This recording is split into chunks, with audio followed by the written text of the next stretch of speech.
everyone, and welcome back to my channel. Today we're continuing with my Bite-Size Archaeology series, where I make short videos that answer specific questions about archaeology. Today's question is one of the big ones. What is an artifact? An artifact in archaeology is any portable object or item that was intentionally created, altered, or used by humans. So let's take a look at what that means. I've got a bunch of stuff here, some of which are artifacts and some of which aren't, and as I walk around, see if you can spot the artifacts.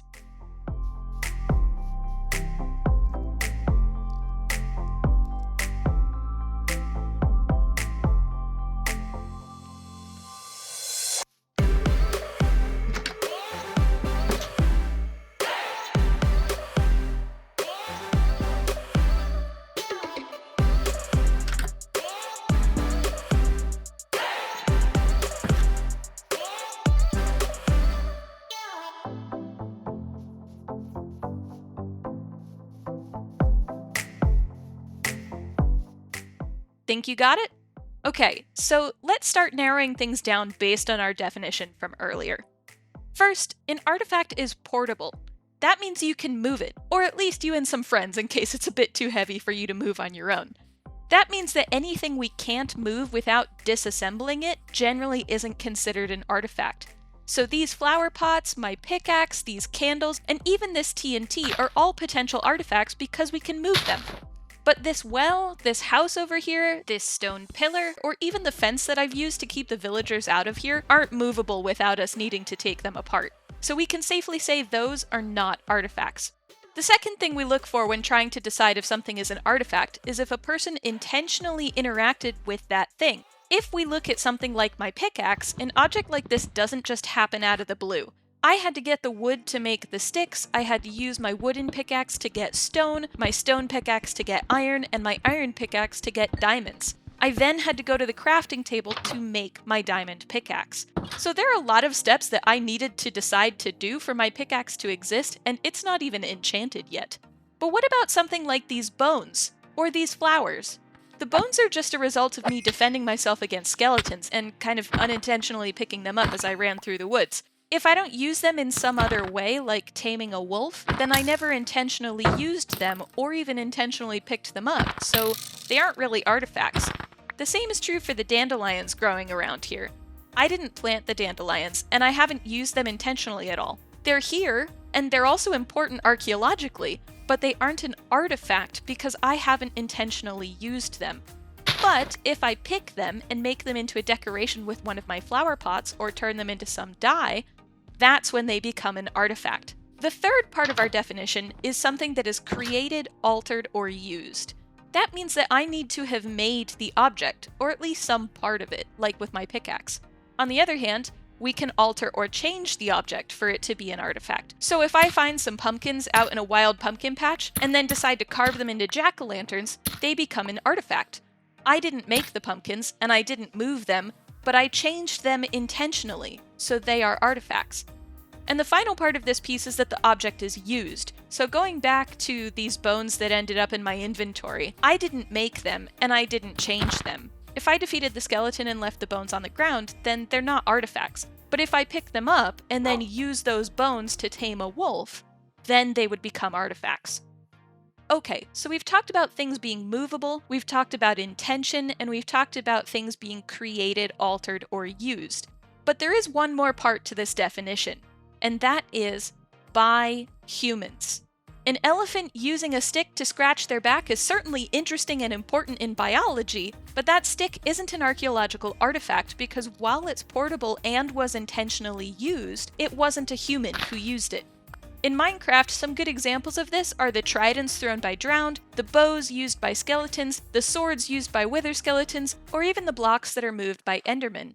So, most of the objects around here were put here, if they were put here intentionally by anything, they were put here intentionally by me, except for one thing, and that's in the house here.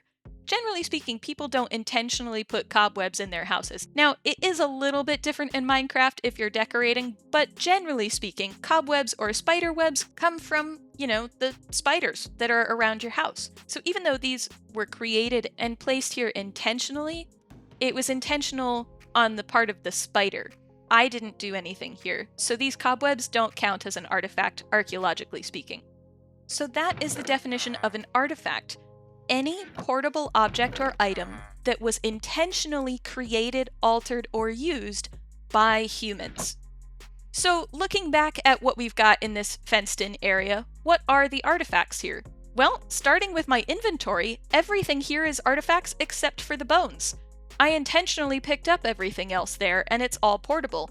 I also at least changed everything else or altered everything else, including the flower, because I picked it. If I use the bones to tame a wolf or for some other purpose, then they also become artifacts. But for right now, they're the only thing in my inventory that isn't an artifact. As for the stuff outside of my inventory, these flowers over here and these ones over here aren't artifacts because I didn't put them there or alter them intentionally. Also, this pillar and the well, they're not artifacts because they're not portable. Although the candles on top of the pillar do count as artifacts. So just because there's a structure underneath it that isn't an artifact doesn't mean the structure doesn't have artifacts either on top of it or inside of it. The bushes outside of the house are not technically artifacts. They were put here intentionally and by a human, but they're not portable, so they're not artifacts. The grass here that you can see everywhere isn't an artifact either. It's still going to be important archaeologically, but it's not an artifact. The house itself also isn't an artifact, but if any of these pieces came off of it, like window panes or roof tiles or floorboards, the door, those would be artifacts because they are now portable. Inside the house, pretty much everything is an artifact. The bed, the pressure plate, the crafting table, the chest, the barrel, and the lantern, all artifacts. The cobwebs, not so much, as I said before. The furnace is interesting. Usually furnaces in archaeology aren't movable, at least certainly not easily.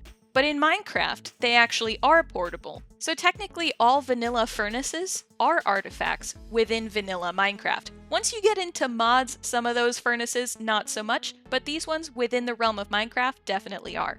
And then outside of the house, everything in this corner is an artifact except for these flowers or the cobwebs because they are not portable.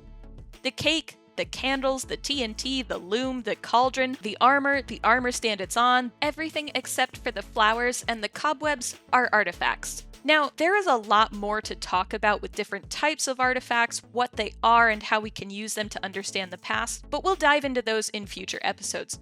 In the end, an artifact is any portable object or item that was intentionally created, altered, or used by humans. So how'd you do? Did you spot all the artifacts? Let me know down in the comments. And that's it! If you enjoyed the video, please give it a like and consider subscribing to the channel. If you have an archaeological question you'd like me to answer, leave it in a comment down below. And for anybody who's interested, I recently launched a Patreon.